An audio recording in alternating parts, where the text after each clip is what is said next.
Nagakuha kag fulfillment nga makita nimo sa ilang mga expressions in mga mata, ilang pasalamat nimo sa imong effort na nabuhat nila.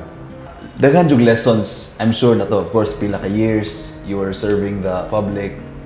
What are the most memorable lessons na you would say na would stick with you even after public service?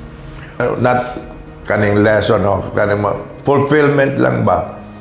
When you see people who come to you, not for personal panginanglan, but community ba? Doon na sila ako nga problema para pananglitan ka ng dili maagian ng ilang sityo kay doon ay kural nga gitukod sa katagiya. So sa subdivision may ngunana. Tapos they come to you. You can maka-empathize ka sa ilang mga problema kay wag yun din tayo kaagian nga lain niya pagkaman, for example, simbako doon ay mga emergency, tunay na mga namatay, asa man ipaagi ang kuan nga ang makaagi bisikleta raman. Tinood. Of course, I really took time to find ways, solutions.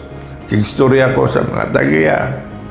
I was even willing to katong sa right of way, ko ko'y mo bayad sa luna para makakuang makaagi ba.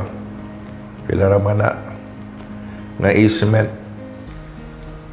Gahi kayo mga pag-oppress anang mga masa nga kalisod yun din taon. Di na makakuan. That cannot be justified. And so managakuha kag fulfillment nga makita nimo sa ilang mga expressions in mga mata, ilang pasalamat nimo sa imong effort na nabuhat nila.